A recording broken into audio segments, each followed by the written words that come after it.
It's over, but I still have questions.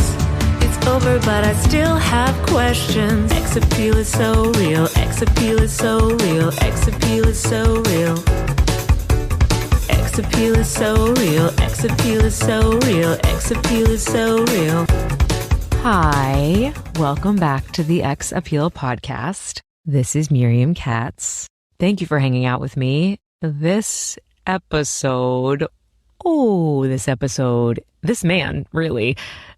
man changed my life. And I tell him that in the episode.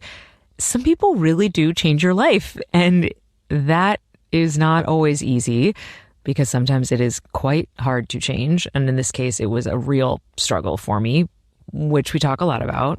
But Reggie suggested to me, with his art and with his essence, that I could live life differently and put creativity and improvisation and the unknown more at the center of my life. And he came totally at the right time. I was doing a lot of spiritual experimenting in Williamsburg and in upstate New York, which we will definitely get into in future episodes. But I was very primed right then, 15 years ago, to have someone catapult me. So this episode feels like a reminder, even to me, that if you've been catapulted by a relationship and you've landed badly, it might ultimately be super essential to getting you to where you need to be. And that sounds grand, because it is grand, because this guest is grand, big, special, fun, funny, and honestly magical. So please open your heart to Reggie. You like drugs, you like God. You like drugs, you like God. You like drugs and you like God. Bite oatmeal, couple bites. Oh, yeah. Oh, sorry. You can do it in the middle. No, it's soft, which makes it not crunchy, which I love. I don't want it to be too hot for you. No tongue burn. That's really good. Good. I mean, it's instant, but it's functional. Yeah, it tastes like something that's really good to me. That's such a funny way of saying it. Mm-hmm. It tastes like it's good. There's a hummingbird out there. It's pretty good. That'd be great if it's just a regular bird just going. I've never thought of that joke. And Have you ever thought of that joke? Me neither. Oh, it's good. Oh, it went away. Thought we were making fun of it.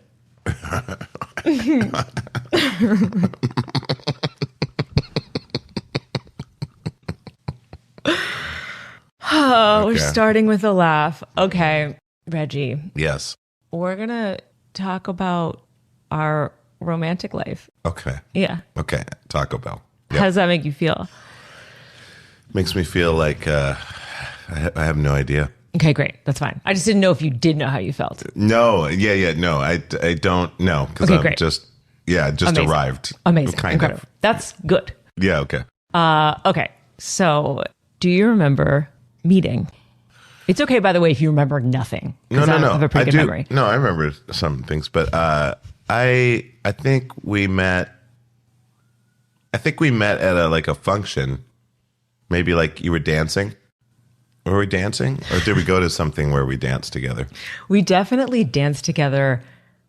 A lot. But I don't. But that is not how we met. Okay. Oh, did we met? Were you interviewing me? For. It wasn't an art magazine, was it? It was. Okay, yeah. This is fun. Okay. It's fun that it's turning into a quiz. Yeah. I was interviewing you for Art Forum. That's right, Art Forum. Yeah, we that's met right. In the lobby of a hotel. Yes. Waldorf Astoria? I think that's correct. Yeah, because it was midtown. It was right by the edge of the park. Yes. Yeah. And it was not even, it was like set back, but truly the lobby. Yeah. Yeah, it was in the lobby. Yeah, for sure. I do remember that. Yeah. Cool. Crazy. Yeah. Do you remember anything about that? I remember. I just remember. I just remember that, and I remember kind of the lobby. I don't remember necessarily what we talked about, but I mean, obviously, we talked about art and things, but I don't remember specifically. But I remember that the first half or so, I was just interviewing you. Yeah. And I was curious and I was asking questions and we were going back and forth and having a good time. Yeah. And then about halfway through, I was like, oh, there was like a shift. I was like, oh, this might be something else. Oh, nice. Yeah. But it was very interesting that there was like a turn mid-interview. It was a very cool sensation. It was like an opening. Oh, yeah. Maybe I do remember that. Yeah. I mean, it wasn't necessarily like the same for you, but I was in no way putting you in that category. I see. Right. Yeah, from the beginning, of course. Yeah. I mean, it could have been, you know what I mean? Yeah, it could, but I have fun. Yeah. But there was like it almost felt like I became more open overall. Yeah. There was a feeling of like, oh. Yes, I got you. Mm-hmm. And then by the end, I think it was clear that there was some liking. Yeah.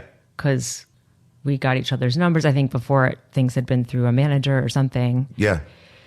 And then we made plans to hang out. Yeah, that's right. And then do you remember that? That I'm not sure of. I imagine... No, I'm not sure what we did. I imagine we probably would have gotten coffee or a meal or something. We got coffee. I think maybe Blue Bottle. It was in Williamsburg. Bloobsy. Bloobsies. And then we walked around for hours. Like we went around Williamsburg and Greenpoint. Mm-hmm. Like far edge of Greenpoint, like Box Street. Oh, that's right. I do remember that. Yeah, like maybe even down by where the Domino Sugar Factory was, in maybe that area. I think the other way. Oh, north or south? What way is Greenpoint? North, I think. Yeah, I think almost to north. Long Island City. Okay. Oh, right. Okay. Mm-hmm. And I don't really remember that many details about it, but just that it was like super fun. Mm-hmm. And then we went back to my apartment, which I had moved into like pretty recently. I think this is 2009 or 2010.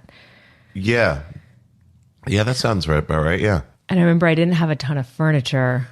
And then we kissed in my bedroom. And then I had plans to hang out with Sonia, who you also knew. Oh, right. The singer. Yeah. Mm-hmm. Mm-hmm. So then I went off and hung out with her, and then you came over. So like we kept on, the hang kept hanging. Oh, that's right. Yeah, that's right. Yeah. The Kitchell who lived in Greenpoint. Mm-hmm. That's right. So back to Greenpoint. Mm-hmm. Mm-hmm. And then do you remember what happened? Then I remember there was like two parakeets that went walking across the floor, and I mentioned, hey, check out those parakeets. And then Sonia was like, those are robots. And then I picked one up, and yeah, they were. No, that's not what happened. What? I remember being at her house. I don't remember if it was, I don't know if it was a gathering or something. Like, felt like. I don't really remember much else about that particular night. I mean, the next time we hung out, you were starting to tour. Yeah. And anything that I say, if you want me to take out, I'll take it out. No, I'm just going to speak freely. And if you're like, yeah, you're opening for Conan. Oh, wow. It was then. Okay. Yeah. Wow. Crazy. Yeah. It was an interesting moment for you. You were expanding. Yeah. People were really starting to know you, I think, for the first time. It was like a big moment it was a shift, I think, for you professionally. Yes. Yeah, for sure. 100%. And then, so I met you in Philly for that show. Oh, so we had one date and just kissed. And then I met you to spend the night at your hotel at your show in Philly. It's pretty fun. That's right. Oh my God. That's crazy. Yeah. And we had it was probably like a dope hotel too, because they put us up in really nice hotels for that tour. Oh, I think probably. Yeah. Yeah, I think so. Yeah. Wow. And then I watched the show. Yeah. And you were sort of like, oh, let's hang out backstage. And I was like, oh, I really want to watch the show. Oh, that's right. Yeah. Which I wish I had been able to have both experiences. Yeah. Because watching the show is like fun. Yes. But then, of course, backstage would have also been fun. But I was legitimately super interested in the show. Wow. Crazy. That hummingbird just keeps coming back.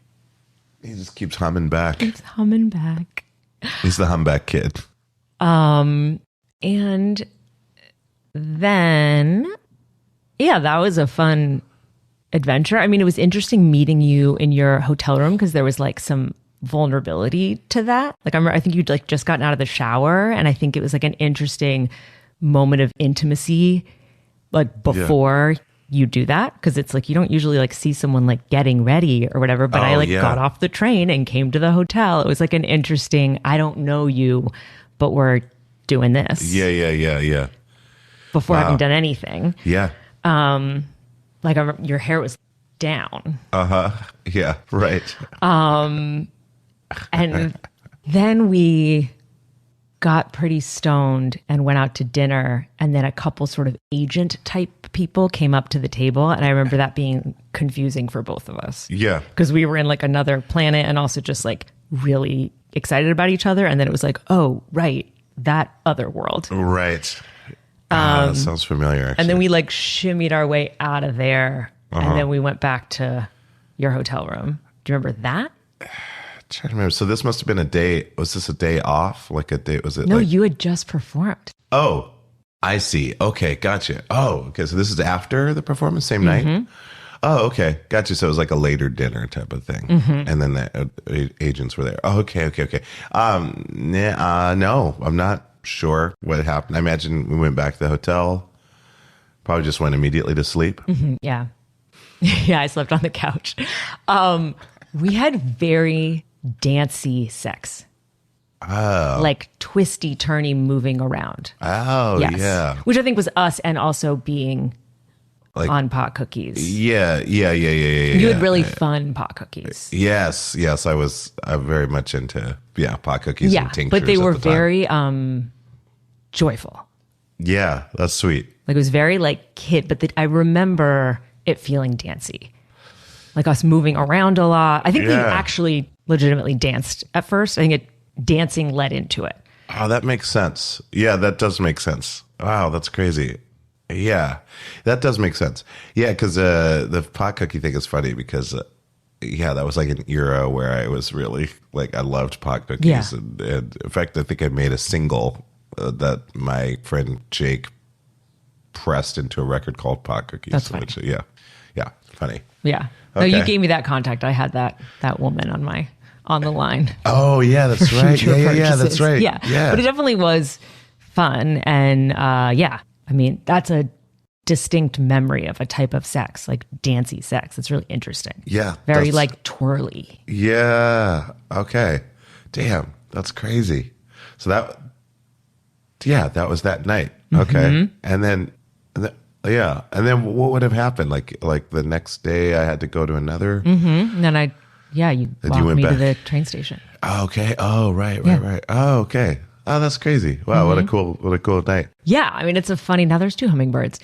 That was a funny, like a cool beginning, like clearly very comfortable. And also I think both maybe interested in like just doing stuff. Yeah. That felt like exploratory. Yes. Yeah. Just like in an open zone in life, just Yes. kind of more carefree, kind of like, oh, let's do this. Oh, we're doing this. What are you doing? You want to do this? That kind of thing. And I was in a real like hippie phase. So I was that kind of like, I think that's not that was out of line with other parts of my life or now, but I think I was like particularly like, where's the wind going to take me? Yes. Yeah. Yes. And I think it was kind of all part of that opening. I had that feeling of like, okay, I am now open to this and I'm really open to this. Yeah. Like whatever's going to happen, I'm interested. Yes. Then that's like, the beginning, like 1, 2, 3, more clear. And then I remember we had some dinners. I went to see you perform sometimes. I remember you improvise a song about my apartment, and that felt like fun during a show. And we did go dancing a bunch somehow. Yeah, I remember one specific time we went dancing. It was, I can't remember, I think it was like perhaps like some kind of a club. Not a club, but like a bar that had like a kind of a larger room to dance in. Because I remember you dancing and I was like, you reminded me of like a young Madonna, the way you were dancing. And I was like, oh, that's cool. She like really loves music, and I was like, oh, that's great. She's like really grooving on this, and like the spirit of it was really cool. Yeah. Yeah. I remember that. I don't know when that was, but it must have been the first like handful of times. We hung out. Yeah. It was like an event or someone was throwing something. And I remember you had like an outfit that did have like a little bit of something doily to it, which kind of increased it was the outfit you were wearing. It was like a form fitted something that had like some kind of a, kind of lacy, maybe slightly see through in certain zones or whatever type of thing. I don't know. So, yeah, in my memory. I remember people would recognize you, and that was, what's the word I want to use? Notable. Sometimes I remember having dinner once and people sending over shots, and neither you or I particularly liked shots, but it was this feeling of like, oh, I guess we need to take this shot. Yeah, I think now I would just be like, no, thank you. But this, like, there was some of that and some of walking down the street and people saying, I love you to you. Oh, wow. Wow. And that was interesting. And I think especially because you were newly becoming known. So I think almost everybody thought they were the only person who knew, you know what I mean? Yes. But it was a lot of people. Yes. But I feel like if you saw, I almost feel like you were getting a lot more of that than like Brad Pitt would get. Because, I mean, it's also comedy so different and so personal and so exciting. It is. But it was an interesting, like, they were like, oh, I know you, Yes. Yeah, And- this is my relationship. Yeah. And the love part of it is so specific. Because it wasn't just like, oh, I love your work. It was like, I love you. Yeah. That's funny. Yes. I understand. Yeah, that's true. Yeah, that time period is like a crossover period for sure. Because the only other thing I'd done that was like kind of higher profile, I think I did Fallon, the Jimmy Fallon show, that when it was in New York, before he got the Tonight Show. I think I had done that once. And that was probably obviously like everything else adds up, like, playing a show, or I'm opening for TV on the radio or so, like that kind of stuff, like just the whole Williamsburg scene, and being involved in that since the 2006s. So I think it's a combination of like people kind of knew of me if they lived in Williamsburg or if they were in the alt comedy circles or whatever. But then this type of thing just like accelerate, the Conan thing or, or an announcement or that kind of blows it up a bit. So people are probably a little bit more inclined to be like, hey, I see what's going on and just want to, that I love you and, whatever, or proud of you or whatever it is, Yeah. Interesting. Yeah. And you also had an even more distinct look at the time. Yes, that's true. Yeah, that is very true. Yeah. Is there anything that you're remembering? No, not in that. I mean, it's really just kind of putting it in order. Yeah. But that seems right so far. There was like walking, Oh yeah, for sure. And I remember walking across the Williamsburg Bridge one time. Oh yeah.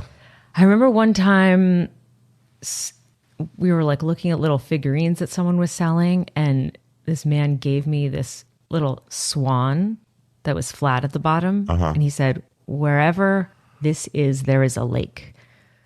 Oh, wow. And then he gave it to me. Whoa. That's really amazing. What a cool thing to say. I know. And do. Yes. Yeah. Yeah. So there was a lot of magic when we hung out. Yeah. I think it was both certainly that people knew you, but I also think we had a thing that people were responding to. Like Yeah, for people sure. liked it, Yeah. For sure. Yeah, it was like a fun thing to be near. Yeah. It's a fun thing to be in. Yeah. Right. Yeah. Yeah. That's cool. Yeah. I mean, definitely like, I think it's just like the open spirit of it all. It was probably an invitation, energetically to a lot of different people. Yeah. Which is cool when both people involved in something are open like that. Yeah. Because it can often be just one, but a lot can happen if you're, just co-resonating. Co-resonating. Chakras aligned. Yes. Open. Yep. Yeah. Oh, I will also say that I remember during that interview, a huge thing that I was talking to you about was improvisation. Yes. And it was something that I didn't get yet, or I hadn't experienced it, having done it myself yet. Right. And so there was a way in which like a lot of the feeling with you was I was like really interested in it, and then eventually kind of stepped into it. Like there was a lot of things about you that were suggestive to me that I liked in you and also sort of wanted to become. I see. Yeah. Well, I mean, that's kind of like the nature of meeting people, right? Yeah. You know, hopefully like we, you know, like we see things that, I mean, obviously like we're attracted to a situation, and then like then we uncover other things about it, you know, that we are attracted to. Totally. You know, and it just kind of uncovers, and you're like, oh, that's another reason why. Even though I didn't know, but it makes sense that there's more here, obviously, than just like, oh, I think this person is great, you know? Definitely. No, I think there's like a lot of levels. You did a lot of catalyzing for me. Did you know that? No. Oh, like hugely. Yeah. Yeah. In what way? I even think the parts that were like difficult about us came into play with it. But I think when we were together, there was because you were so both in your creativity and succeeding at it. And those are kind of two different things. I think even if you weren't getting recognition, you fully lived in the land of creativity. And I remember you had, at the time at least, your manager took care of a lot of things for you. Yeah, that's Olivia. Yeah. More than I think a typical manager. For sure. Yeah. Olivia was definitely one of the greatest managers, for sure. And as a result, you didn't really have to deal with a lot of reality. I don't know if your life has changed. I mean, it's changed a bit. I mean, I have management that does take care of a lot of stuff, but I had a personal assistant that it used to be with Olivia. Actually, Olivia assigned her to me, or suggested me use Jamie as an assistant. Oh yeah, I met Jamie. And Jamie definitely made my life like super magical, for sure. And I had to recently let her go for money reasons, just kind of coming off the TV show and just not quite making as much money, but like, you know, just kind of preemptively like, hey, let's save this money here. And I definitely noticed, like, as soon as she's been gone for a few months now, and it's like my, you know, reaching for my phone when I'm like, oh, I need to, oh, I can't. Oh, I should, I guess I can't do that. And like, oh, I guess I'll do that myself, you know, and then now I have to remember all this, you know, so, but yeah, I mean, whatever that combination was, it definitely allowed me to just stay in creativity, for sure. Yeah. And that was both complicated and exciting. But I think at the time I had periods of being much more creative when I was a little bit younger. And at that moment I was working at that magazine, curating, you know, I was just very like in support of the arts and not necessarily taking risks or being vulnerable in my own creativity. I see. And so there was a feeling of, oh, that's going to be his job. And then what is my job? Because you were so like ahead in that sphere. And that was hard. And it became so hard that the feeling was, I can't be like that anymore. I can't not. There's that, do you know Nico Case? Yeah. She has that line, I fucked every man that I wanted to be. That's hilarious. It's an incredible that's line. Amazing. Wow. But I think there was this feeling of like, like, what is that life? Not like, oh, I'm going to become you. But I do think there was like a deep reason why I felt so compelled by you. Yeah. But it did also get, and I want to like explain that a little bit. So at first we had all this fun all the time. And we're like stoned a lot and eating good food and dancing and having sex. Like, what a delight. You were also gone a bunch. So it was like in and out of hanging out. You'd be in Europe or whatever. And I remember there were moments where you were saying, oh, come to London or come to Montreal. Yeah. And one time I said, yeah, why don't I come to Montreal? And then your manager said that you would be too busy for me to come. Whoa, really? Yeah. I didn't know that. Yeah. But Montreal, now that I've been to Montreal a few times, it's like, yeah, that's not. Actually, don't bring. She was right about don't that. Don't bring a romantic partner to Montreal. Like, definitely don't. You need to be totally free. Yeah. Montreal Comedy Festival basically is just a networking. Because at first I was like, why would she say it? And then I'm like, oh, it's super that fun, does make sense. But no, it completely. It's just, you're just constantly going from one thing to another. Unless you were like, unless you were assigned to someone to like do a story on them or something Which like later that. I was like, I went and I covered it. And that made so much sense. Yeah. But no, anyways, and also you do like many shows a night. Like, right. no, it didn't make sense. Yeah. But there was a funny, it was funny that like your management was involved in like our time together on some level. Yeah, that's true. That is a little weird. But yeah, so I'd say at first it was like fun. And then I think you going away had a little bit to do with it, although I think it was also exciting to anticipate you coming back. But there started to be a feeling of me not feeling totally like myself. And me feeling, and I think that thing of you're going to be the creative one and then what am I is a little insane. I think it also had something to do with me not doing all the things I'm capable of. Like writing about art and curating art is fine, but it's not really what I'm born to do. Things I'm born to do are a little more nebulous and big. And, it's just, those are so specific and so brain. Yeah. And like, I'm glad I have a brain, delightful, but I also want the things that don't make sense to be infused in what I'm doing. Yes. Yeah. And yeah, I don't really know, exactly when these moments compiled, but it definitely had something to do with, I was 29 turning 30, so I was also younger and hadn't tested out certain things, but also you didn't really want to make plans. You mean like, how do you mean? Everything was, at some point I was like, can you hang out on Thursday? And you were like, I don't know. Oh. Which I've been there. I remember Sure. in my early 20s, someone saying like, can we watch a movie this weekend? And I was like, oh, I have no idea. I do not know if we can watch a movie this weekend. So I definitely understand the need or want for spontaneity and following whatever you wanted. I also wanted to know if I was going to hang out with you. Yes. Right. Well, that reminds me, that's definitely a trait of mine that I didn't like, like at a certain point, like, but because I think my lack of ability to communicate, about like what I wanted or what I was feeling, would allow me to, not allow me, but my response to that was to just like be nebulous, and vague or whatever, even though I didn't like it. I wasn't like, yeah, this is awesome. I get to be, and like, I'm being vague. And I was never like, I like that. It was just like, that's all I know how to do. Yeah. Because I don't know how to talk about it, which is a underdeveloped aspect of myself. But like, do you think because you were, even just not being able to verbalize is one thing, but did you also not want to disappoint somebody?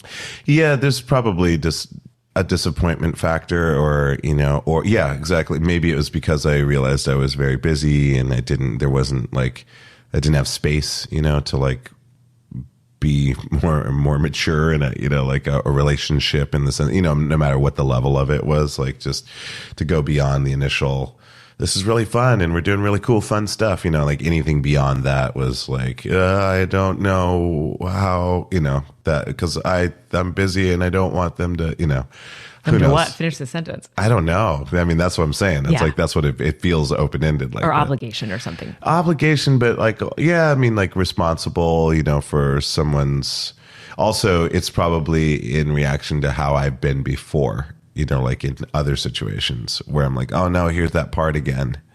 And I don't like that part. But at the same time, I don't know how to deal with it other than the way that I'm dealing with it, which really sucks. And yeah, so I think that there was definitely that for sure. Cause I'd been around for a while, that meaning you'd been behavior. Alive? Oh, okay. No. No, just like that type of behavior, because I would have been, I guess I don't know. That's basically it. It's like an old pattern that I probably was disappointed in the pattern emerging again.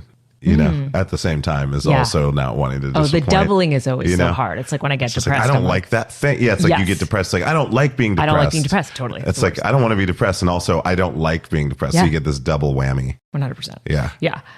Yeah, I think also everything was very high key, which is so fun. but we definitely never watched a single TV show or a movie or, there's no... Oh, that's true, yeah. Nothing was normal. It was always a big fun thing. Yeah. Constant, like, fantasy, extraordinary. Yeah, that's true. Yeah, interesting. Yeah, I'm probably like that convergent. I mean, I definitely remember. I think I remember. Is there stuff before the end? Well, for me, there was it just felt uneven, and I think that was, like fame and success and talent all can like tie into that feeling. So it felt uneven. It also felt uneven because I would want to do stuff and you were like, I don't know. Yeah. And like you said, there wasn't a ton of communication. I mean, I think at some point you said to me that you were more physical and I was more verbal in a good way. You were sort of saying, oh, we can like teach each other that. Yeah. But yeah, there wasn't a lot of clarity. And I think I was young enough that I couldn't really say, and especially because I was feeling kind of insecure. So I didn't want to verbalize that. Right. I just wanted to be cool and to have it be cool. Right. And to like have a pedicure or something. I don't know. Like I just like was trying to do something. But yeah. And then let me think if there was, maybe there was. I mean, can you think of any memory you have or anything? I mean, not that we're going to. Yeah. No, I think I remember when I remember the end, which I think was, this is the dumbest reason ever, but like, I remember we had sex, or we were definitely in your apartment and you had mentioned something about toys, about like wanting to use toys, like sex toys. And for some reason that freaked me out. And I was like really scared and that's what kind of like, for whatever reason, like shut the door for me. Isn't that weird? Whoa. Yeah. Which I never told you about, but it's like, I do definitely remember that. Why did that? It's interesting because I don't care very much about toys. Yeah, I just remember, feel like toys is for when you're not with somebody, but anyway. Yeah. You just mentioned like, oh, it'd be cool to, have toys or something like that. And I was, interesting. And I was like it's so much so that I'm like, was that me? But yeah, no, it was me. It definitely was you for sure. I mean, sometimes I'm like shocking. vague on stuff, but I think it's because you were excited. I think it quite possibly, after hearing you explain these things, it kind of makes sense that like you'd introduce something maybe that you wouldn't normally introduce because you wanted to share more, that you weren't getting, with like, hey, let's see a movie, or like, let's bake a muffin together, or something like that. Like muffin would have been awesome. A muffin would be cool. Just one muffin. Like just like together. Together. Yeah. And just measure out just enough ingredients just to make one muffin. Standard size muffin. But that's what it kind of felt like, oh, I want to get more personal, like I want to move into another, level. And since sex is the thing that we connect on, let's open it up in that way, perhaps. It's funny because it could be the opposite. Because it's a little like, aren't I so fun? Yeah, I mean, it is, but Look how free I am. Yeah. But for me, I think I got stiff about it because I was such a basic person with sex. Like, I just liked basic sex, like not dancing, not basic, but you know what I mean? Like just more natural. Just natural, kind of traditional, and not traditional, but just like no fireworks, like no extra things involved, like vibrators and stuff of that nature.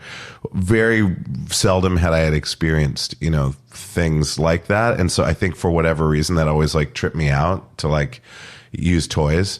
And so, and maybe it was like where I was at in my life at that time, because really like of all the people I've been with, like there's rarely been a time where someone was like toys, so like I never had an experience with that. And I remember that, and I was like, I don't think, and then like some wires crossed or whatever. And that's where I kind of like pulled away. I mean, I think that's the kind of thing where it also could have been. It could have been anything. Muffins. Like it could have been. Yeah, it could have been anything. Yeah, I agree. I mean, not anything. It does sound like that was actually a specific thing where you're like, that's not for me. Yeah, but looking for the out. But there had been an accumulation of a feeling of, I think there was a feeling of, even though I had been in open things and I was free or whatever, I sort of did just want to have a relationship with you. And I think you didn't. Yeah, I think maybe that's what it felt like. Yeah. Like that, like, and I know whether it was that or whether it was that or TV, some other close or a vacation or something. Yeah, exactly. And I think and I just couldn't voice what that was, but also it wasn't like, she mentioned toys and toys are like, it wasn't that. It was more like, I think it was more about the close. I viewed that as being like an invitation to be closer and more intimate. And so I think my reaction was like, I don't know, and then like, I gotta go, that like, just like the part of myself that I hated, that I didn't want to hate, but like, just really didn't like that part. Did you hate the fact that you couldn't articulate what you meant, or the fact that you weren't comfortable with someone wanting to be close to you? I think it was both of those things, for sure. Yeah, because I felt embarrassed for like feeling that way. But also I didn't know how to talk about stuff like that. Yeah. I hadn't worked on that part. I was really good at the front end. Yeah, you were really good at the front end. But the fun part, the fun part, but the where you start to get more personal, and that's like the biggest difference with like my relationship now. It's like, this is the first relationship. I'm 53 now. First relationship I've had where there's tons of communication. Yeah. I had like a couple partners before this current relationship that I started to practice that with, some form of that, but I didn't have the level of connection, or I should say love, but just a different kind of love. And so I think with my new partner, I think I was just ready at that point, to like talk about like how I'm feeling, and like not waiting and, saying like, this is how it's making me feel in this moment, that kind of stuff where you're like, oh, this is increasing intimacy or whatever. So I think back then at that stage of my life, I just was super underdeveloped in that way. I wasn't even thinking about trying to figure out that out. Well, you also didn't want to increase intimacy though. So that kind of worked. That's true. Yeah. Like it was a great protector. Yeah, I guess so. But it's also, I try not to be stereotypical in many ways. It's just like, musicians, I'll never date a musician again, like that kind of stuff. Like, and I never wanted to be like standard, whatever. Because I was never a one night stand person. I didn't like that. And I actually didn't know that. Oh, okay. Yeah. I've had like maybe 3 one night stands in my entire life. Wow. And those were just like, it wasn't like I was seeking them. It just circumstantially ended up that way. I just didn't like that. Also I've always loved women and have respected women, because my mom was such a good role model. And, I just couldn't get to that level where it's like, oh, if you communicate clearly, that's also respecting. Oh, women, but also hugely anybody, but also specifically like women, when you're in if you're dating and you're just like, hey, I really like us dating, I'm not sure if I'm ready to go further, like I just didn't have that kind of communication skills. It's also very hard to say. It's very hard to say to somebody who really likes you. Yeah. And it's pretty obvious that you're not sure you're on the same page. I think it's like super hard. Yeah, no, it is. The funny thing is like the more that you do it, the better it, it becomes. And like whatever the reaction of the other person is, like they'll always appreciate it, Yeah. No, for sure. Even the things you don't want to hear. Yeah. You're like, thank you so much for telling me the truth. I mean, the truth is like the greatest thing. Yeah, it's like such a delight to hear the truth. It's like so cool. unbelievable. I mean, it's like a really fun drug. Yeah, it's amazing. Instead of like, conflict avoidant, to the point at which you're not saying what you feel. Yes. But it's true that it is intimate. Even if you're saying to somebody, I don't want to be your boyfriend, the truth of that is intimate. That's true. Yeah, absolutely. Yes, it does increase intimacy. It's interesting. Yeah, it really does. So that's why breakups can be intimate. Yeah. And like a real release, because you're like, oh my God, we're telling the truth. Yeah, finally. I think that we sort of hung out a little bit. I think it was a little nebulous because I don't think you said, hey, I don't think we should see each other anymore. I think there was a clear pulling back, but because you didn't say it, I was confused. And what's the word I would use? What's the word when you really are a mess? Discombobulated? But it's like I don't know what the word is that I'm looking for. Maybe it'll come. But I was like, there was some kind of like a torn, like a what? Like going back and forth, trying to figure it out, trying to logic it. Like I just did. I was like constantly trying to solve a problem. Yeah. And like sense. Totally separate from you. Yeah. So we sort of hung out, but it was always confusing a little. And then I remember I was taking you to a festival upstate at Heartland where Paul has space. Oh, that's right. And that's when we really officially broke up. Oh, wow. On the way, I think we'd just taken mushrooms. I mean, really ridiculous stuff. And I broke up with you. I broke up with me for you. I did the breaking up with me for you. Yeah, that's that sounds about right. Yeah. But it was like, at least there was some clarity. Yes. It was like, okay. Wow, yeah, Paul's. Yeah. And then it was also that strange thing of, which we sort of have touched on, but I don't feel like we've totally talked about it enough. This thing of we broke up and then we go and you perform at like 2 a.m. and everybody loves you and is going crazy for you. And we had just broken up. Like it's such a strange, just in general. Weird. And I think that I imagine this is something that is played out in other relationships of yours. Yeah. What it is for you to be a known entity and for people to love you. What is that? I mean, I don't know. I mean, I definitely understand the complexity, it's bizarre, to like, I just had a conversation with someone about something slightly terminal and then, like, oh, I better go on stage, and then there's this, it's definitely not like, it doesn't feel like, oh, now I'm regaining, energy or like, I'm glad this is happening because this is replenishing, something that I just came away from or anything like that. It's very much separate, but at the same time, I know that it can be really confusing to see, someone, like, especially you in that situation, confusing is the word I think I have not yet said. Yeah. Confusing. Yeah. Cause you're like, what, we just did that and now he's doing that. And it's not like, I'm just gonna be like, hey guys, I just broke up with somebody and the set's like, you know what I mean? But I'm just saying, like, there's no way of. No, I don't even think you were grappling with it. I think you just, in an okay way, I understand Showtime. Yeah. It was like it hadn't happened. It was like a shift. Yes. That's not that weird. No. That's not weird at all. But it is, it is objectively weird. Yes. And we were on mushrooms. Yeah, that's true. We were on mushrooms. And also, I had an eye on Paul because I was just like, what is this? Yeah. Yeah. It's just like some weird cult thing, because it approached that level a little bit there. For sure. And Ben Dickinson and, who I'm still friends with. And I saw Paul recently, actually, too. Cool. Yeah, he looks well. But, I was just like a little suspicious of the whole thing, too. No, you voiced that to me for sure. Because I was very involved in that. And you were like, is this okay? Yeah, so there's a little bit of that. So it was like kind of a mixture of a few ingredients there. But I do remember that. I do remember that. The trip and or at least definitely being there and mushrooms and you and performing, those things I remember for sure. Yeah. Crazy. And then over the years, every once in a while, we would try to hang out. And I don't mean try like we would hang out. Yeah. But there was a couple of little disasters. There was? Yes. What happened? One time. Did I lose my napkin? This is maybe like 6 years ago, maybe. Uh-huh. I went to your house. Yeah. We got stoned. When you had to leave at some point, we hung out for a while and then you had to leave to go do some Dungeons and Dragons thing. Okay.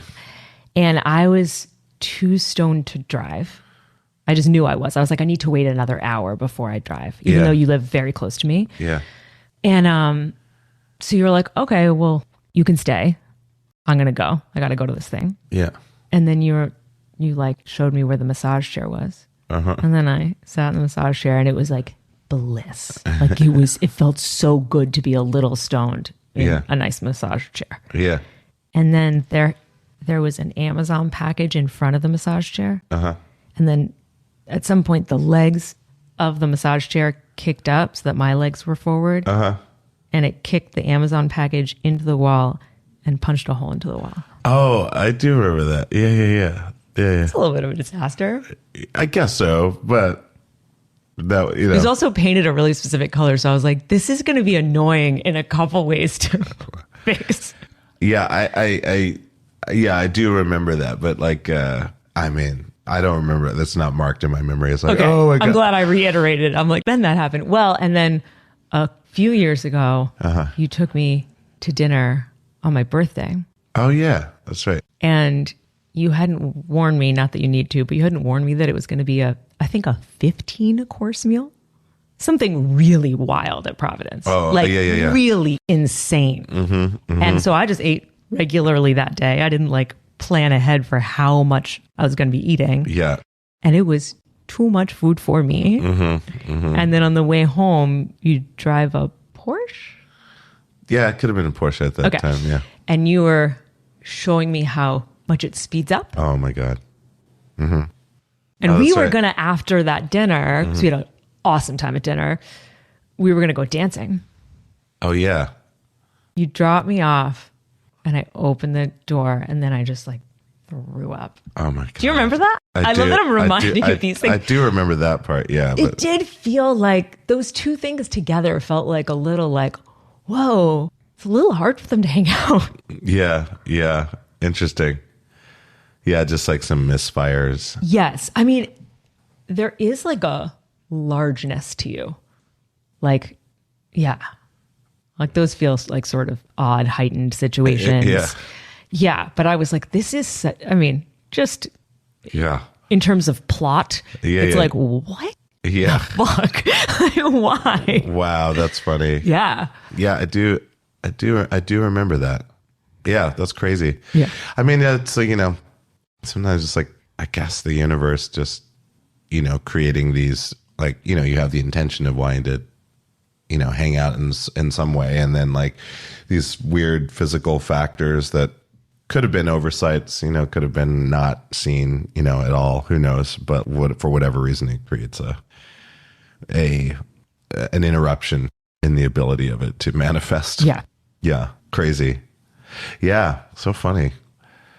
Yeah. Weird. I don't know. Yeah. It's like history and keeping it. I mean, because like, I don't know. I like keeping in touch to a certain degree with people that I've been with, because I feel like we have an exchange and it's valuable. And like there was positive things were gotten from it and so forth. And so it is nice to like keep in touch. And, but yeah, sometimes it's like, oh, I don't know. You're reminded, or it's like the universe is like, well, you're not supposed to like hang out right now, or now's not the best time right now. Well, and also you and I were not going to get in a fight. That's not going to be what we do. No. But somehow like there was still little explosions. Right. Yeah, that's so true. That's so true. That's so weird. Wow. Yeah, it's cool to like put it all together like that. Yeah, and then but then like you wanted to do this for a long time and it just was hard to link up on that. Well, too. I was curious whether I asked you sort of at the very beginning of this, but like, did you feel okay with that? Did that feel strange? Did that feel like an odd idea? No, I didn't think so at all. No. I mean, I thought it was a cool idea actually, because it's cool for you to kind of remember amazing stuff, where you're like, oh, right. Oh, that's why, like it's nice to put yourself back in different versions of yourself that kind of help you understand how you are right now. So I get that. I thought it's brilliant. The remember stuff is interesting. And then the learn new stuff. I mean, that toy thing, never my whole life would I have known that. So interesting. Yeah. It's specific, but I love filling that in. And it's kind of amazing that at the time you weren't able to be direct about certain things that now you are, but it also is easier for you to say it to me now because it's been 15 years. Yeah, for sure. Yeah. So that is, I guess I want to ask more like abstract questions. Yeah. about what it is to be drawn to someone and connected to someone, and what your relationship to other people is. Oh, yeah. I mean, wait a minute. Say that again. It's very abstract. Sort of what it means to you to be drawn to certain people and to connect to people, and what you, in a certain way, and you've talked to me about this, I think mostly when we were together, about feeling a little bit alien sometimes. And so what it is for you, if it's hard, but also if it's meaningful to you to connect to people almost because you feel separate from. Oh, yeah. And whatever, you don't have to directly answer that question, but just whatever that makes you say. No, I mean, I think it's hard. I mean, it's like, I'm always looking for the ability to connect with people. I haven't really had many best friends and things like that in life, because not because I didn't want to, but I mean, at the time it would have been like Tommy Smith, the guy I was working with, and he and I had a falling out just because he had a mental break, or a mental health break, and so I guess nowadays I've in the last 2 years I've found a really good crew of people that I now consider my family. So people from who live in Berlin, they have a band called Capyak, and so we've become really good friends and made music together, and we toured together in the UK and met Craig Richards and Amanda Eastwood, who started the Houghton Festival in the west coast of England, and just like an amazing electronic music festival. And they're just becoming better and better friends all the time. So there's that starting to happen a little bit more, like there's a little bit more of a closeness happening for those types of people. And then because I'm in a relationship that has a lot of open communication, and we're able to show love to each other like all the time, and support each other. And I'm learning how to support them, too. Right now they're going through family things, and I'm like, that triggers my family experiences, with my parents. And then like, how do I communicate that without sounding selfish, things like that, so there, I think like with that relationship, that's like my closest relationship. And her the other day, we were on the couch and we'd been away from each other a while, and she'd been in South Carolina dealing with her dad, who's passed away now, but like was passing away. And I remember she just on the couch, she just said like, she really missed me and was crying. And I was like, oh my God, like, it was just like, and then she said like later on in the conversation, she's like, you're my best friend. And, and I was just like, oh, wow, this is incredible. Like, cause I do feel that way about her, but to hear it from her was really, just very moving, very connected, in a way that I hadn't been before. And so there's a lot of newness in that. It's like, I'm only coming into that now in my life where I feel less like, I still feel like an alien, but now I have like a couple of other aliens with me, observing this reality. And so it's like I didn't have to give up my alien feeling, because the alien feeling is kind of what gives me my ability to do what I do, And I've had many friends, call me an alien, whatever, but I think of that as great. But yeah, now I just feel like people are in on it with me, actively, and they're their own version of that in their own lives. So yeah, that's kind of how it is now. Whereas the past, I would have been like amiable and cordial and fantastic for people, like elevating people. I love like, elevating my community, or like finding an amazing artist. And like, I got a text from Kate Berlant today saying that she bought a hotel room for a comedian that she really believes in, that couldn't afford traveling to another city, but she wants them to be able to do that. So she just paid for the hotel room. And she said that she learned that from me. Wow. Yeah. Yeah, it's pretty cool. So, so it's like learning through life. Finding a partner definitely softens me, in a cool way. Yeah. And allows me to be kind of rooted and more emotional. Like, I lose it very easily now these days, so it's like very compassionate. I see someone on the street doing something really sweet for somebody, I'm just like crying, or I see someone having a hard time, and it's weird. It's definitely more, I have more access to emotion. I've been more emotional than I have in the last year being with this person than I probably have in the former 10 years before. Wow. Easily. So that's different. And it's still me learning, after even like her being with her father and coming back, and me going like, I'm going to support her, and I'm going to, like, if I need to go to South Carolina again, I'll go with her. And also because that's what you do when you're in a partnership, and instead of being like the selfish only child that's just like, I don't want to go, it's like, that's not about you. It's about the people in your life and how you support them. And, so I've had to figure out new ways of being supportive, aside, because like I was really good at being supportive through material means, like, oh, you need to do this thing, like, let me just take care of it for you, or you need to go over here, like I'll get you a ride to go over here, because those are things that I'm comfortable with. Those are ways I can support that I'm comfortable with. But being with people emotionally through pretty intense situations, that's a new one for me. It's like stuff I've seen in movies, or things that I've seen friends talk about, but I hadn't necessarily done that. So interesting. Yeah. So glad I asked that abstract question. What a beautiful answer. It's so beautiful. Yeah, I've never seen you get emotional before, honestly. It's like stunning. Yeah. Thanks. Yeah, really, really, really. Okay, let's see if there's any last little things. This is a vulnerable question to ask. Well, I guess I'll ask two at once because one feels less vulnerable. What do you think of me, and do you ever think of me? What do I think of you? What do I ever think of you?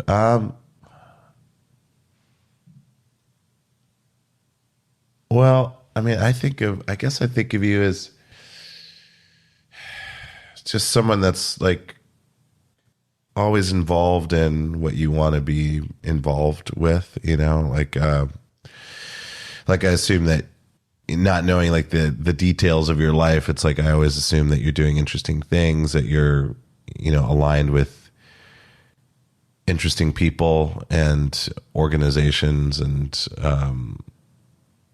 involved as a connector, and someone who's interested in that. Because I definitely know that you're a very curious person. So I imagine you always being involved in some kind of like expansive, exposed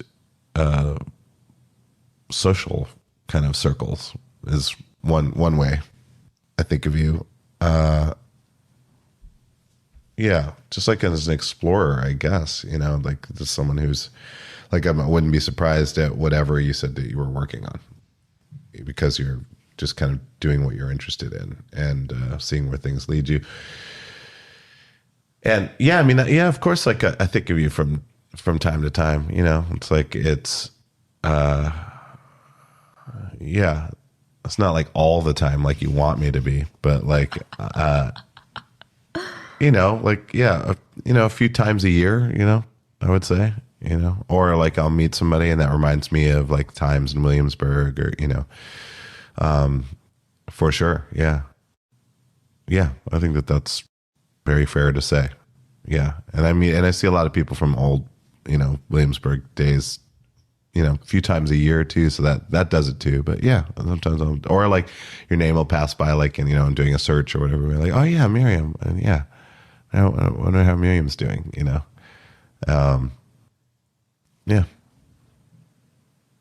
Yeah. I do want to reiterate that catalyst thing for me. Yeah. It's a big thing, and it feels like such a nice opportunity to say it to you. I feel like there's like a mortality through line in the podcast. Yeah. Of this is like, not that this is the last time I'll ever be able to say anything to you. Yeah. At all. Yeah. But it does feel like this like wonderful opportunity to say a thing that you could let slip by. Yes. And never have said. Yeah.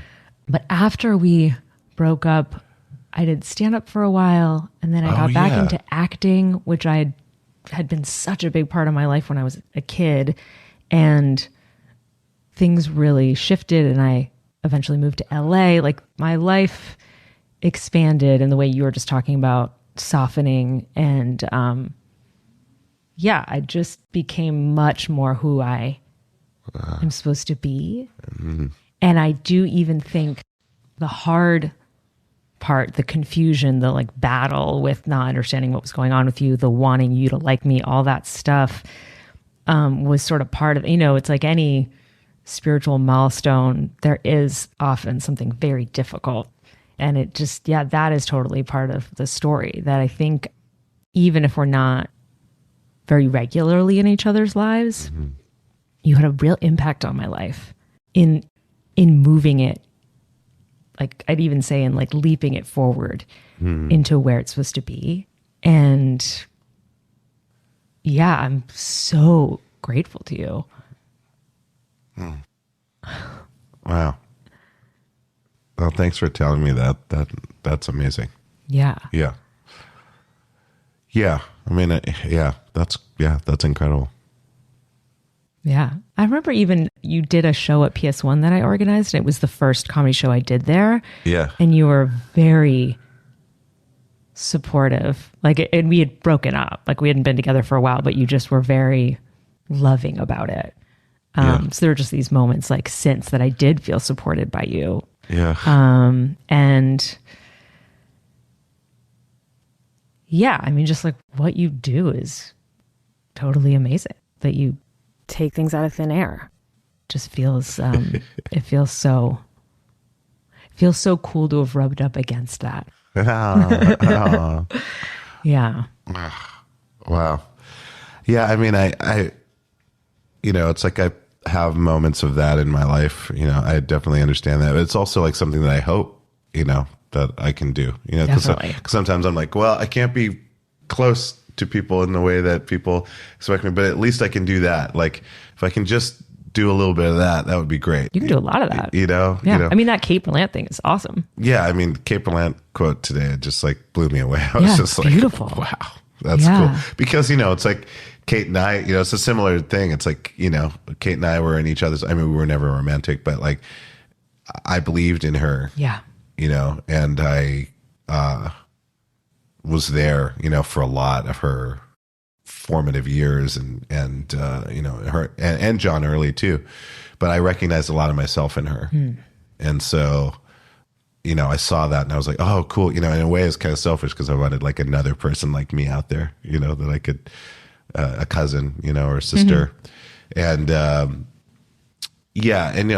then things started just happening for her, of course, because she's incredibly talented, and then it just kind of took off, and then we dance around like seeing each other at an event or, and sometimes we'll be like, oh, let's get dinner, because she's in a great relationship now, and we always talk about it, but it hasn't happened, but it's nice to hear something that personal from her, because we don't talk in that way, she's been very busy and we don't. So like having that come out, I was like, oh, she hasn't forgotten or she remembered why that was easier for her to make that decision to support this person. And, and then I just responded saying like, thank you for letting me know that. It's really beautiful. Just like you're letting me know this, because we live in a community, and it's easy to forget that, even if we're not necessarily in the same exact crafts or whatever, like we are in a community of supporting each other, inspiring each other. And that doesn't necessarily have to do with the frequency of time. It's just like what you took away from spending time with people, counts. It's there. It matters. It's not like we're always in this infinite. I mean, we are in this infinite moment, but also we're a sum of our experiences in that moment.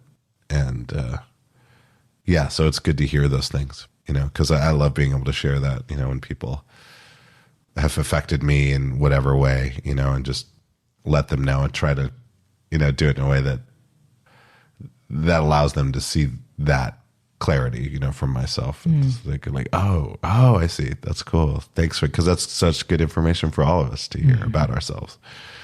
how are we affecting, and I'm sure you've supported so many people throughout your existence and continue to do so. And, and it's just like nice to recognize that in one another. It's a lot of work. Yeah. It's not like work, but like you're motivated to do it, but it drags you along sometimes. It wants you to do that. And sometimes we might be low energy in life, but we're like, no, I want to still support. Yes. I might be not fully 100%, but I'll still give away some of that energy, gladly give away some of that. Especially for creativity, especially for someone who is in those burgeoning stages, for you to say, oh, I feel like you can do this. And of course, once everybody loves you. But to have just those few people who say, oh, I know you're kind of in the muddy part of this, but I think this is amazing. It's like, yeah. I see it. It's like, I see it clearly. You. I believe what you're doing. It's like you're doing exactly. And so sometimes like we receive it, or like, I've said that to people and they might, it doesn't seem like they're maybe receiving it or whatever, but they are. Because they have so many times people come back and say, hey, that one time when you blah, blah, blah, and be like, oh yeah, it's like that really meant a lot to me. And then if I think back about it, I'm like, oh, I don't remember them like really acknowledging it or anything. Right. Oh, I remember this person emailed me last year who I went to middle school with. I was in 8th grade. She was in 7th. She then now goes by they. Yeah. 7th grade. And they had a short haircut. I was in 8th grade. They called me a cool 8th grader. Yeah. And I said, I like your haircut. Yeah. And they said they'd been so bullied in middle school to have a cool 8th grader say that their haircut was cool was so important to them. And this is now 35 years later. They write me an email. They find me online and write me an email to tell me it was so, and it was just an off the cuff thing. I wasn't doing it to be supportive of a person who was bullied. I had no idea. But it's those like, it's like the cool, it's obviously such a gift to me. Yeah. I didn't mean to do anything. Yeah. I legitimately thought it was a very cool haircut. But yeah, those things are so beautiful. Well, it goes to show you like everything that you do in life, not that you're, being monitored or it's a record or, a competition or anything like that. But like that idea of like, no matter where you go, if you're who you are and you're doing the best that you can be in that moment, that, people will recognize that as you. And, and I think, and I think that that's like something that I've always believed in, just because, when I was a kid, there was a Michael Jackson impersonator. I've told this story a few times, but it's kind of like a formative memory where this impersonator did like 4 Michael Jackson hits, in the 80s, or I was probably like 12 or something like that. And I was a huge Michael Jackson fan. And I was like, whoa, this is the closest thing I get to see to Michael Jackson. It's like, that's amazing. Oh, and he can moonwalk. That's crazy. I can't do it, And then afterwards, it was at a county fair in Great Falls, Montana. And afterwards, he was standing to do signatures. And I just saw like how dismissive he was of like he didn't want to be there. Whoa. The vibes. Whoa. And I remember seeing that, watching him as the line was like going down. And I remember telling myself in that moment, like, if I ever get to a place where I'm on stage and I've got people's attention and things of that nature, like, I'm never going to treat people like that. Like, that is like, I don't want to say despicable, but like it's so unappreciative of what you have access to, what people are giving to you. And and that really had a huge effect on me. So like, how old are you? I was like 12. Wow. Like 11 or 12, something like that. Maybe 12. Yeah. And since then, like, even in drama, when I was in drama, I was like, the first people I make friends with in drama are the stagehands.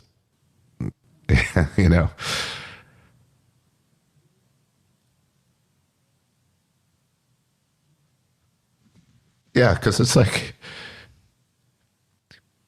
people work so hard. And I understand that, it's like, I understand what it's like to just like, you're doing your thing and you feel like kind of like a person who's like one of the, the ship. It's like if I was on a ship, I'd make friends with the person pulling the ropes. If I was anywhere, I always like go for, if you're the janitor, I'm going to hang with you a little bit. Might even help you. Because my mother was such a hard worker, and I understand. So, yeah, these little moments that happen in life are huge because it lets you know, like, you don't have to be that way. In a way, I'm glad I met that dude. Glad I saw that Michael Jackson impersonator who was miserable.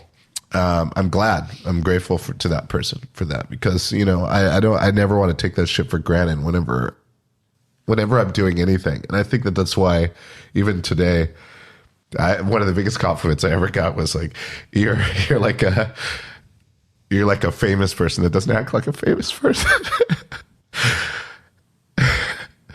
And I was like, yeah, that's not being a famous person to me. Like, if you're well known for things, it's like everybody's different and everyone handles that energy different. So I never expect anybody who gets to be well known at what they do to make an effort to try to relate to people, in a way. It's like, I don't necessarily care about that. I just don't like hearing when people snub people, ignore people, isolate people.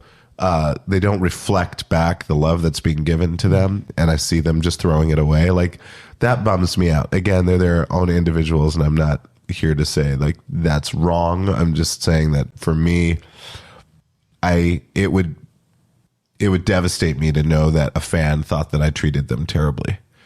And maybe that's an ego thing. Maybe it's rooted in some deep ego thing where it's like, I want people to think favorably of me. But I also think there's a reason beyond that, which is that moment with Michael Jackson, the Michael Jackson impersonator. It's like, I know how crucial those types of things can be, especially, when someone comes up and they're like, they could be like terrified to approach somebody.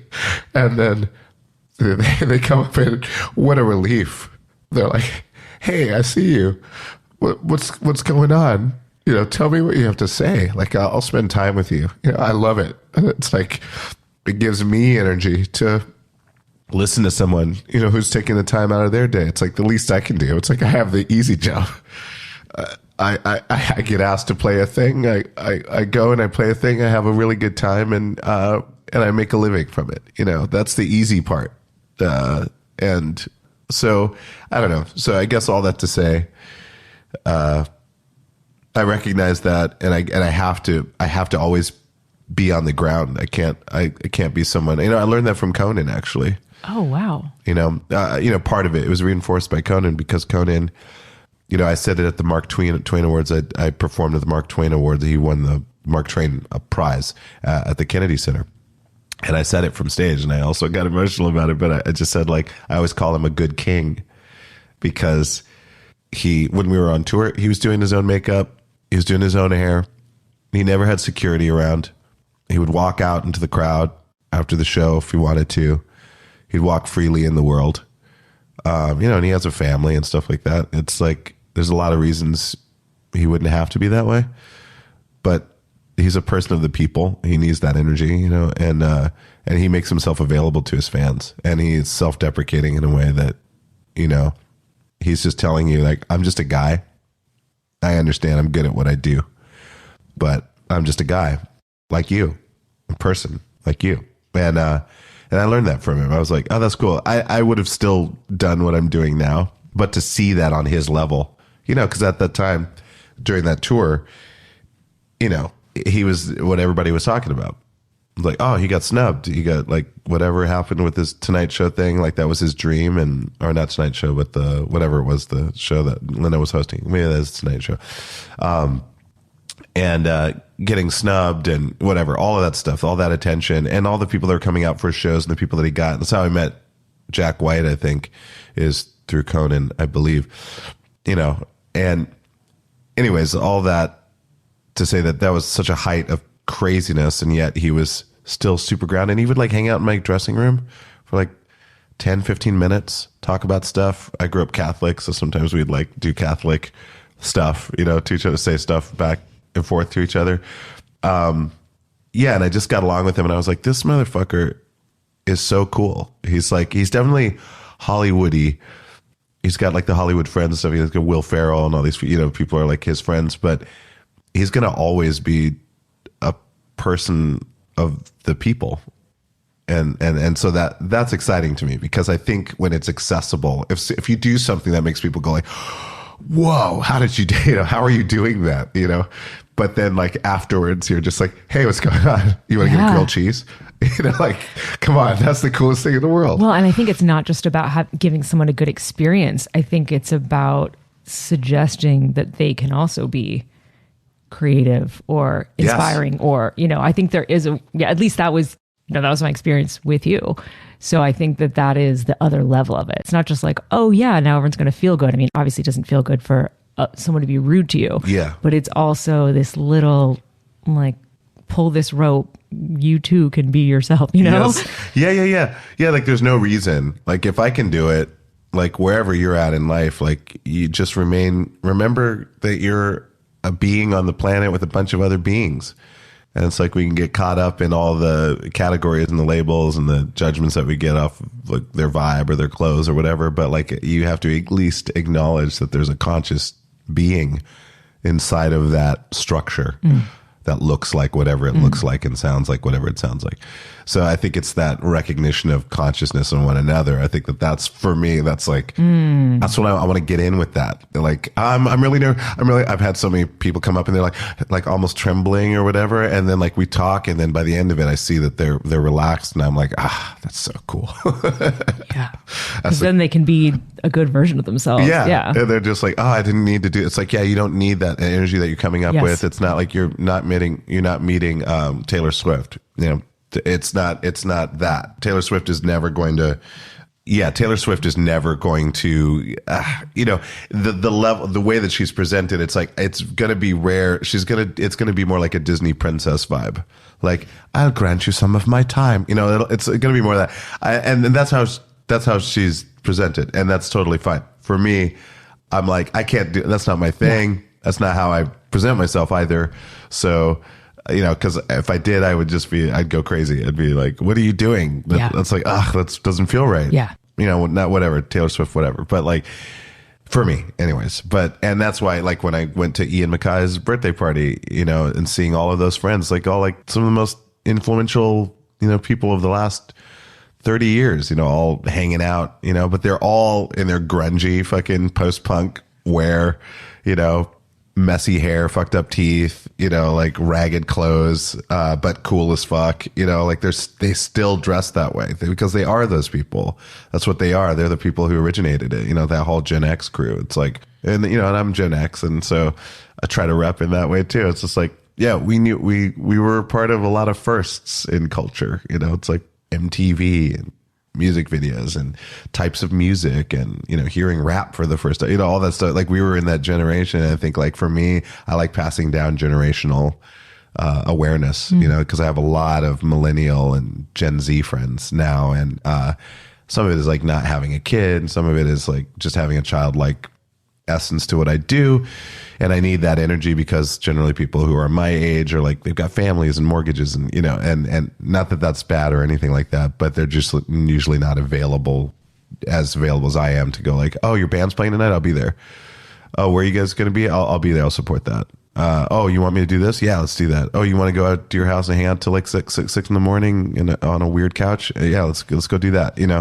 Like I'm available to those things because I like being there. I like being like, oh, what's he doing here? I love that vibe where it's like, why are you here? And I was like, I'm here because I love it. Like, I love being around you guys. You guys are cool. And I can tell you stories and you can tell me stories, and we can share in that intergenerational exchange. And so that's, I don't know, it's pretty cool. Life is, pretty amazing. And I'm glad that you had me on because like, it's cool to talk like this. It's wonderful. Yeah. Is there any last teeny tiny anything you feel like? Any last teeny tiny anything? No, other than, I hope we continue to be in each other's lives. Me too. Because it's cool to, have people you can check in with that have, known you for a long time, you know, in different ways. And I think like me knowing you in the way I have and hearing more about where you're at in life and, you know, just the tip of the iceberg, but like, you know, knowing more about that is cool because it's like, oh, that's good to fill that in, you know, especially when it's just happening, it's coming to you, you know, it's like, and then we're doing that with each other. That's great. It's just a natural way of continuing. So I'm glad. And I was always looking forward to doing this and I'm glad it finally happened. Good. Yeah. Thank you so much. Yeah. Thanks, Miriam. So beautiful. So beautiful to see you cry. My God. Oh Reggie. my gosh. Sorry about that. No, please don't be sorry. It like was really moving. I cried too. It was so stunning. Yeah. I love seeing this that was like another opening. Yeah. Yeah. Well, you know, it's the relationship effect, I guess. The love effect. Let's put it that way. I want you all still to answer my questions. I still want to know, how can you be so high? Reg. The hummingbirds were really out for this episode, which has happened a few times during interviews. Hummingbirds like the X Appeal podcast. Thank you for taking that in. Thank you for listening with love. Thank you. Thank you, Reggie, again, for changing my life, for crying, for being a force of good and creativity in this world. And to everyone listening, you complete me. X Appeal is so real. X Appeal is so real. X Appeal is so real. You are open, you are closed. You are open, you are closed. X Appeal is so real.